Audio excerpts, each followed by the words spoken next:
Internationally अगर देखा जाए तो दुनिया की जो 90% रियल एस्टेट है वो 1% लोगों के हाथ में होती है।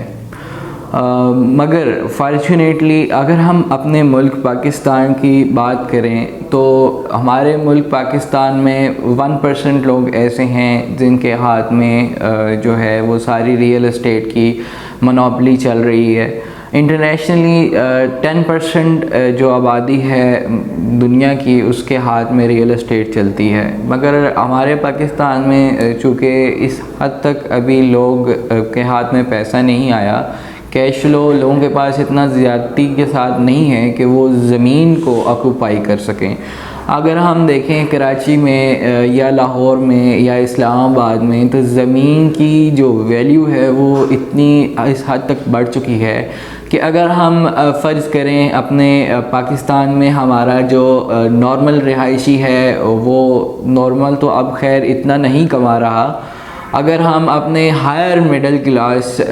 जो है उसको देखें और कि अगर जो लोग 4 लाख माहाना कमा रहे हैं वो अगर अपना साल का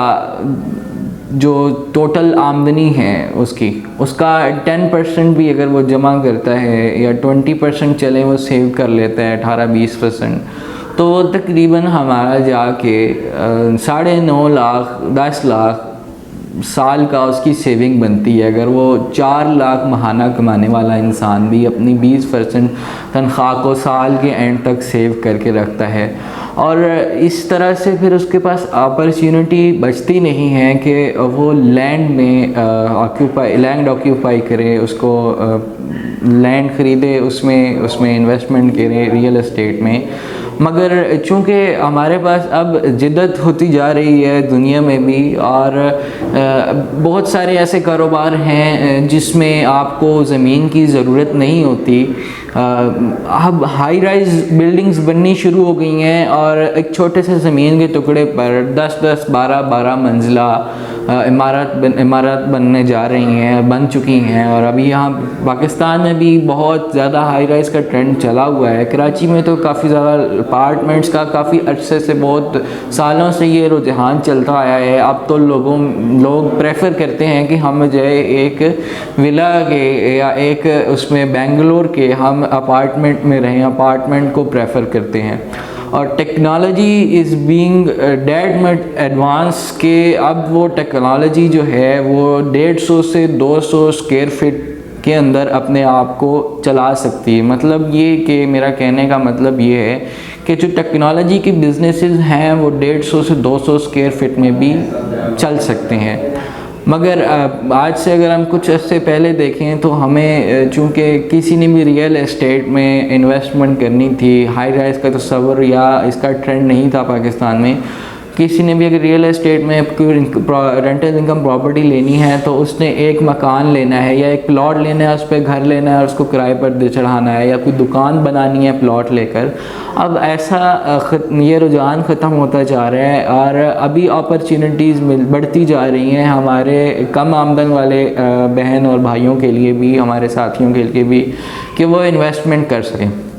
बहरिया टाउन कराची में ऐसे दर्जनों का कम होगा बल्कि सैकड़ों ऐसे प्रोजेक्ट्स लॉन्च कर दिए गए हैं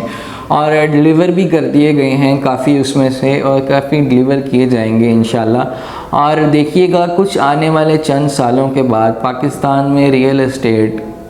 बिल्कुल चेंज हो जाएगी सिरे से। अच्छा, इसमें अब इन्वेस्टमेंट किस तरह से हम कर सकते हैं? आप अगर एक ज़मीन का टुकड़ा जो कि मतलब अब पहले होता था सस्ता होता था, अब तो मिनिमम भी 10 लाख रुपए मरला अगर हम कहें किसी देहात में, गांव में भी, तो वो ऐसे ही है। मैं खुद सरगोदा से बिलोंग करता हूँ तो वहाँ पर भी 10 लाख मिनिमम मरला जो है वो अच्छी जगह लोकेशन का वो है। अच्छा, अगर हम उसी को कंपेयर करें किसी भी प्रोजेक्ट में, अब अगर छोटी सी शॉप ले लेते हैं। अब बहरिया टाउन कराची में जिस तरह से इन चीज़ों का ट्रेंड आया है ना, अभी काफ़ी बिल्डर्स जो हैं वो हमें ऑफ़र कर रहे हैं। उन्होंने एक पूरा का पूरा मॉल जो है वो टेक्नोलॉजी रिलेटेड शॉप्स उसमें दी हैं और उसमें लॉन्च किया है। आप इस तरह से फ़ूड कोर्ट के रिलेटेड काफ़ी सारा मॉल ही फ़ूड कोर्ट रिलेटेड है। इस तरह हमें सुनने में आया है कि मैरिज शॉपिंग मतलब ब्राइडल शॉपिंग जो चीज़ें होती हैं उनकी शॉपिंग मॉल, सराफा बाज़ार के पूरे 10-10 12-12 मंजिला मॉल्स और मतलब ड्रेस मॉल, इस तरह की काफ़ी अपॉर्चुनिटीज़ हैं हमारे उन लोगों के लिए जो माहाना 3-4 लाख कमाते हैं, साल के एंड पर 10 लाख, अगर अपना पेट काट कर भी रखते हैं तो 20 लाख 25 लाख उन्हें साल के एंड पर बचता है और उसमें उन्हें कोई इन्वेस्टमेंट करने का जो है वो मौका नहीं मिलता था। मगर अब हम उनको मौका फ़राहम कर रहे हैं, उनके पास एक अपॉर्चुनिटी है कि हमारे पास आएँ, हमसे रब्ता करें, हम उन्हें गाइडेंस दें। हम यही कर सकते हैं, रियल एस्टेट कंसल्टेंट हैं, हम कंसल्टेंसी प्रोवाइड करेंगे कि अभी टेक्नोलॉजी एडवांस हो गई है। टेक्नोलॉजी 150 से 200 स्क्वायर फिट की जगह में पूरी आ सकती है, अपना बिजनेस धूमधाम से चला सकती है। इसी तरह स्मॉल जो छोटे कपड़ों के डिस्प्लेज हैं, ठीक है, और कीमतें भी बहुत इंतहाई मुनासिब हैं और चंद हज़ार रुपये पर स्क्वायर फिट पे ये दुकानें अवेलेबल हैं फॉर सेल, जो कि आपकी पूरी दुकान अगर हम देखें 25 लाख 30 लाख 15 16 17 18 20 लाख छोटी दुकानें, जिसमें अगर हम आगे जाके देखेंगे कि जब उनमें आबादी हो जाएगी, वो जब बन जाएंगी, तैयार हो जाएंगी, तो उसके बाद उनका जो रेंट है वो इस खरीदी हुई कीमतों से उनकी एक तो कैपिटल गेन आपको इस छोटी सी इन्वेस्टमेंट में इतना ज़्यादा मिलेगा, उसके बाद रेंटल इनकम जो है आपकी वो भी इससे अच्छी खासी हो जाएगी कि आपका ब्रेड एंड बटर सिक्योर रहेगा। अभी आने वाले हालात में हमें नहीं पता कि अल्लाह पाक खैर करे, लेकिन अभी सूरत हाल जिस तरह की है, लोगों का नौकरियां जो कारोबार हैं वो नौकरियां बिल्कुल ख़त्म होती जा रही हैं, नेस्त नाबूद होती जा रही हैं, लोगों का ब्रेड एंड बटर नहीं सिक्योर हो रहा। अब जिन लोगों ने रियल एस्टेट में इन्वेस्टमेंट की, बस रेंटल इनकम प्रॉपर्टीज़ हैं, उनका ब्रेड एंड बटर सिक्योर है एंड